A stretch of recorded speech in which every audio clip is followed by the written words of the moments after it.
اور یہ چمڑی بھی گواہی دے گی۔ وَقَالُوا لِجُلُودِهِمْ لِمَ شَهِدْتُمْ عَلَيْنَا، اور انسان بولے گا اپنی چمڑی سے کہ تو کیسے گواہی دے رہی ہے، تو کیسے بول رہی ہے؟ قَالُوا أَنطَقَنَا اللَّهُ الَّذِي أَنطَقَ كُلَّ شَيْءٍ، انسان کی چمڑی کہے گی کہ اللہ نے ہم کو بولنا سکھایا ہے، اس لیے آج ہم بول رہے ہیں۔ تو دنیا میں ہمارے جھوٹے گواہ ہمیں بچا لیں گے، مگر اللہ کی عدالت میں کوئی جھوٹا گواہ نہیں ہوگا۔ وہاں کان گواہی دے گا، وہاں آنکھیں گواہی دیں گی، وہاں ہاتھ گواہی دیں گے، وہاں پیر گواہی دیں گے۔ اس لیے میرے پیارے ساتھیوں، اس سے پہلے کہ اللہ کی عدالت میں ہمارا کیس جائے، ہم دنیا میں اللہ سے سچی توبہ کر لیں، ہم اللہ کے سامنے معافی مانگ لیں۔ نبی اکرم کے پاس ایک صحابی آئے، ان کا نام تھا ماعز بن مالک اسلمی۔ انہوں نے اللہ کے نبی کے پاس آ کے کہا، اے اللہ کے نبی، انی اصبت الزنا، میں نے زنا کر لیا ہے، میں شادی شدہ انسان ہوں، مجھ سے زنا ہو گیا ہے، مجھے معلوم ہے شادی شدہ کی اسلام میں زنا کرنے کی کیا سزا ہے۔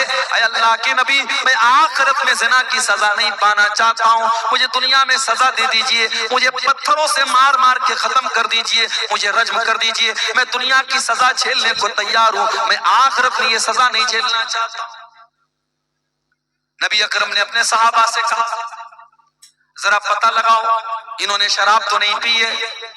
صحابہ نے منہ سونگا، اے اللہ کے نبی شراب کے نشے میں نہیں ہے۔ پھر آپ نے کہا پتہ لگاؤ ان کا دماغ تو نہیں خراب ہو گیا ہے، ان کو پاگل پن کا دورہ تو نہیں آ رہا ہے؟ صحابہ نے تحقیق کر کے بتایا، اے اللہ کے نبی دماغ بھی بالکل ٹھیک ٹھاک ہے۔ آپ نے فرمایا اچھا جاؤ بعد میں آنا۔ نبی نے ایک موقع اور دے دیا۔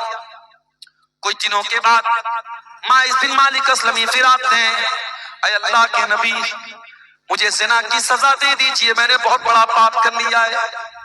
آپ نے فرمایا زمین میں گڈھا کھودو، گڈھا کھودا گیا، ماعز کا آدھا دھڑ گڈھے میں ڈالا گیا، آدھا دھڑ باہر رکھا گیا، اور پتھروں سے مار مار کے ماعز بن مالک اسلمی کو قتل کیا گیا، ان کو زنا کی سزا دی گئی، ان کو رجم کیا گیا، ان کو مار دیا گیا۔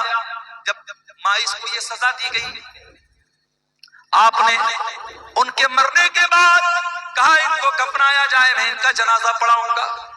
حضرت عمر فاروق نے کہا اللہ کے نبی کیسی بات کر رہے ہیں، ایک زانی کا جنازہ آپ پڑھائیں گے، ایک زنا کرنے والے کے جنازے کی نماز آپ پڑھائیں گے؟ آپ نے فرمایا لقد تاب توبۃ لو تابها 70 من اہل المدینہ لوسعتهم۔ اے عمر تمہیں کیا معلوم یہ اس نے کتنی سچی توبہ کی ہے؟ اے عمر یہ چاہتا تو اپنے آپ کو بچا سکتا تھا، کون جانتا تھا اس نے زنا کیا ہے؟ اس نے آ کر کے میرے پاس سچی توبہ کی ہے، اس نے آ کر کے اپنے گناہ کا اقرار کیا ہے۔ اے عمر اس نے اتنی سچی توبہ کی ہے، اگر مدینہ کے 70 گنہگار بھی ایسی توبہ کر لیتے تو اللہ 70 گنہگاروں کو معاف کر دیتا۔ نبی نے جنازے کی نماز پڑھائی، اور اس واقعے کے کچھ ہی دنوں کے بعد اللہ کے رسول کے پاس ایک عورت آتی ہے۔ اس عورت کا نام تو نہیں معلوم، لیکن وہ قبیلے غامد کی عورت تھی، غامدیہ، اس کو حدیثوں میں غامدیہ کا نام آیا ہے، غامدیہ عورت آتی ہے، اور وہ آ کر کے کہتی ہے اللہ کے نبی مجھے پاک کر دیجئے، میں نے بھی زنا کیا ہے۔ اور بعض علماء نے لکھا کہ ماعز بن مالک اسلمی نے اسی کے ساتھ زنا کیا تھا، واللہ عالم، اس کا کوئی پروف نہیں ہے۔ اس نے آ کر کے کہا ہے اللہ کے نبی مجھے زنا کی سزا دے دیجئے۔ آپ نے اس کو ٹالنے کی کوشش کی، اس نے کہا اللہ کے نبی آپ مجھے ٹالنا چاہتے ہیں جیسے آپ ماعز بن مالک کو ٹالنا چاہتے تھے، اے اللہ کے رسول انی لحبلا، میں حمل سے ہوں، میں پیٹ سے ہوں، میرے پیٹ میں بچہ بھی ہے، ولد الزنا بھی ہے، اے اللہ کے نبی میں واقعی میں یہ پاپ میں نے کیا ہے، مجھ کو آپ زنا کی سزا دے دیجیے۔ نبی اکرم نے کہا اگر واقعی میں تم حمل سے ہو تو جاؤ، جب بچے کی ڈیلیوری ہو جائے، جب بچہ پیدا ہو جائے تب تم میرے پاس آنا۔ یہاں اپرادھی اپنے آپ کو بچاتا ہے، یہاں اپرادھی خود چل کے آیا ہے، اور اللہ کے نبی اس کو بچنے کا موقع دے رہے ہیں۔ 9 مہینے کا ٹائم آپ نے دے دیا، 9 مہینے کے بعد جب بچہ پیدا ہو گیا، وہ عورت اپنے بچے کو گود میں لے کر کے آتی ہے، اے اللہ کے نبی میں وہی عورت غامدیہ، بچہ پیدا ہو چکا ہے، یہ بچہ لے لیجئے اور مجھ کو زنا کی سزا دے دیجئے۔ آپ نے فرمایا نہیں، بچہ بھی بہت چھوٹا ہے، ابھی ماں کے دودھ کے بنا یہ بچہ نہیں رہ پائے گا، جب تک یہ ماں کا دودھ پی رہا ہے تم کو سزا نہیں ملے گی، جاؤ جب بچہ دودھ چھوڑ دے گا، جب روٹی کھانے لگے گا تب تم میرے پاس آنا۔ 2 سال کا ٹائم آپ نے اور دے دیا۔ ذرا غور کرو میرے پیارے ساتھیوں، 2 سال لمبا ٹائم ہوتا ہے، شاید صحابہ بھی اس عورت کو بھول چکے ہیں، شاید اللہ کے نبی بھی بھول چکے ہیں، شاید کسی کو اس عورت کے بارے میں کچھ یاد بھی نہیں ہے۔ 2 سال کے بعد صحابہ کرام کے ساتھ اللہ کے نبی بیٹھے ہیں، ایک عورت آتی ہے، اس کے ہاتھ میں چھوٹا بچہ ہے اور بچے کے ہاتھ میں روٹی کا ٹکڑا ہے۔ اے اللہ کے رسول، میں وہی غامدی عورت ہوں، میرا بچہ روٹی کھانے لگا ہے، دودھ چھوڑ چکا ہے، اے اللہ کے نبی اب دیر نہ کیجئے، میں نے جو پاپ کیا تھا اس پاپ کا بوجھ بھی اپنے سینے پر محسوس کر رہی ہوں، اے اللہ کے نبی مجھے زنا کی سزا دنیا میں دے دیجئے، میں آخرت کی سزا جھیل نہیں پاؤں گی، طہرنی یا رسول اللہ، اے اللہ کے نبی مجھے پاک کر دیجئے۔ آپ نے بچہ ایک مسلمان کے حوالے کیا، عورت کو گڈھا کھود کے گڈھے میں ڈالا گیا، پورے بدن کو کس کر کے چادر سے لپیٹا گیا تاکہ بے پردگی نہ ہو۔ ہائے ہائے، عورت کو زنا کی سزا ہو رہی ہے، پتھروں سے مارا جائے گا، لیکن اسلام عورت کے پردے کا کتنا خیال رکھتا ہے کہ یہ سزا بھی بے پردگی کے ساتھ نہیں دی جائے گی۔ آج دنیا والے اپنے آپ کو کہتے ہیں ہم نے عورت کو بڑی عزت دے دی، ارے تم نے کیا عزت دی؟ امریکہ کا وہ آدمی جس کا نام جیفری ایپسٹین ہے، جس کے ننگے پن کی فلمیں آج دنیا کے سامنے آ رہی ہیں، جو 6 سال سے لے کر کے 14 سال تک کی بچیوں کے ساتھ ریپ کیا کرتا تھا، باقاعدہ اس کا ایک آئی لینڈ تھا امریکہ میں، اور اس آئی لینڈ پر وہ 6 سال سے لے کر کے 14 سال تک کی بچیوں کو کڈنیپ کرتا تھا، ان کے ساتھ درندگی کرتا تھا، ان کو نوچتا تھا، ان کے ساتھ زنا کرتا تھا، اور یہی نہیں، ایپسٹین فائل میں یہاں تک موجود ہے کہ وہ درندہ بچیوں کو قتل کر کے ان کا گوشت کھایا کرتا تھا۔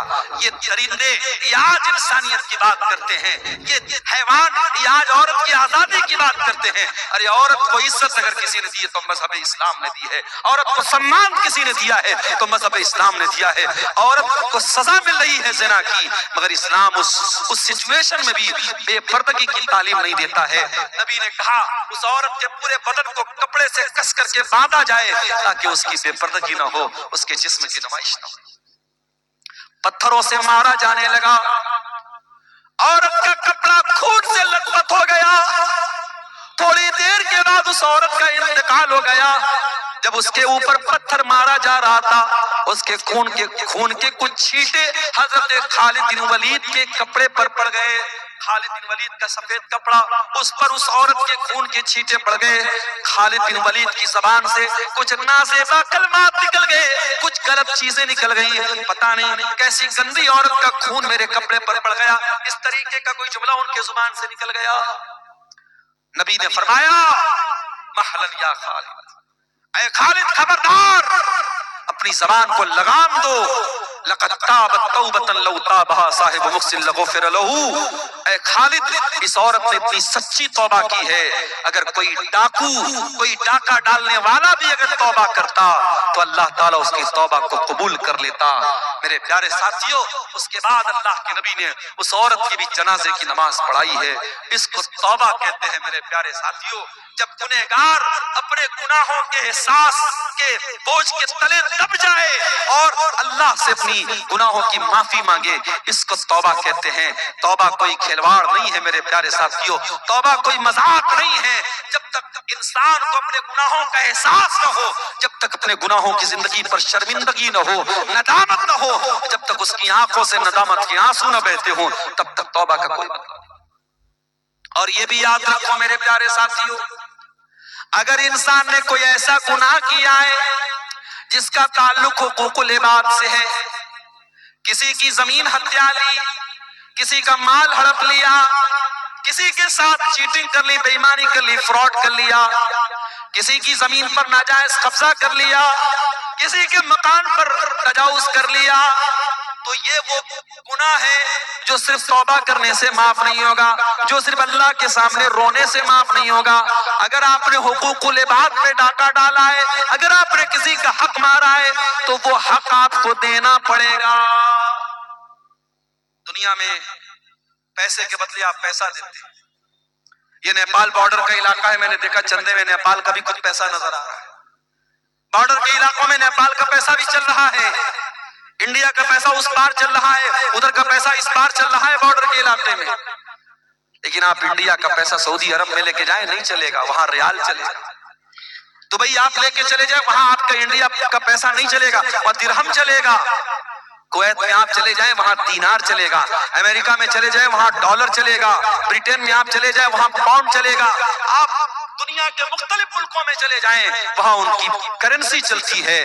میرے پیارے ساتھیوں، آخرت میں جب مرنے کے بعد ہم اللہ کے یہاں جائیں گے تو وہاں دنیا کا مال اور دنیا کی دولت اور دنیا کی کرنسی نہیں چلے گی، وہاں کرنسی چینج ہو جائے گی۔ اگر دنیا میں ہم نے کسی کا مال ہڑپا ہے، کسی کی زمین ہڑپی ہے، کسی بہن بیٹی کے ساتھ ہم نے زیادتی کی ہے اور اس کا حق مارا ہے، تو قیامت کے دن ہمیں اپنی نیکیوں سے ہاتھ دھونا پڑے گا۔ کوئی ہماری نماز لے کے چلا جائے گا، کوئی روزہ لے کے چلا جائے گا، کوئی تراویح لے کے چلا جائے گا، کوئی حج لے کے چلا جائے گا، کوئی عمرہ لے کے چلا جائے گا، اور اس کے بعد بھی اگر حقدار کھڑے ہوں گے، اللہ کے نبی فرماتے ہیں ثم اخذ من سیئاتہم، پھر ان کے گناہوں کو لے کر کے ہمارے نام اعمال میں ڈالا جائے گا۔